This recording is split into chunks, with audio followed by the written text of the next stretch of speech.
Christians in India are speaking out about a rash of attacks being committed against their pastors, churches, and evangelists. At least 100 incidents have occurred so far this year.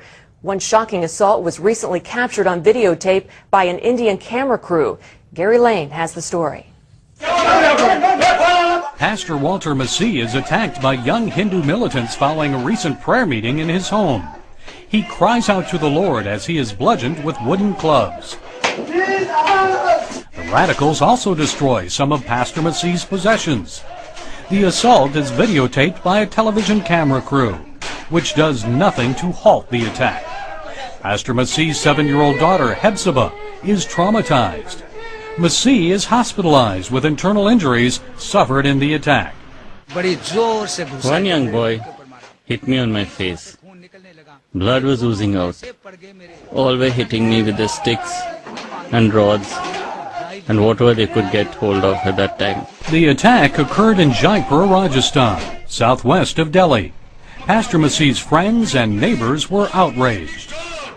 With what I know about Pastor Walter Massey, he's a peace-loving man and he never got indulged into any of the antisocial activities. He preached the message of love and compassion. He never crossed anyone anytime. I condemn this and want justice to be done at the earliest. But justice may be slow in coming. No arrests have been made, and only one local politician has spoken out forcefully against the violence. Senior leaders of the ruling party were accused of inciting young men to carry out attacks on members of the minority community. Christian leaders say they expect more attacks against them. That's because 7 Indian states, including Rajasthan, have now enacted anti-conversion laws.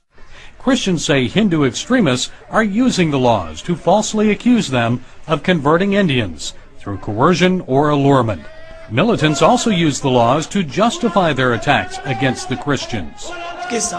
Of late in the city of Jaipur, we have witnessed that Christian believers have been threatened in various churches. We are not allowed to profess our faith in open. Even on roads, there are incidents where we have been tortured. Believers throughout India are now suffering an average of about 1 incident per day. Many look to the ruling Congress party for protection.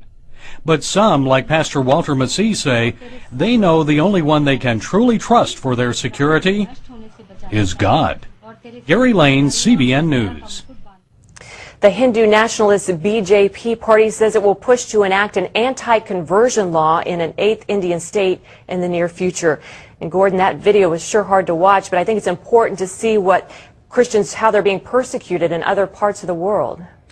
Well, in India, it's the young men in the khaki shorts with the bamboo staves walking down the main street. They pattern themselves on the black shirts of Mussolini, and they actually think Mussolini had some pretty good ideas. And they've made Mein Kampf, Hitler's book, a bestseller in New Delhi. And that is the radical arm, if you will, of the BJP party. Although some claim actually BJP is the political arm of the RSS. And we've seen increased persecution in India for at least a decade, where they're trying to stop conversions, they're trying to drive Christians out, and they're literally claiming India is just for Hindus. And in their persecution, they're not leaving the Muslims out either. The Muslims have been a persecuted minority as well. So if there was a time to pray for our Christian brothers in India, it's now.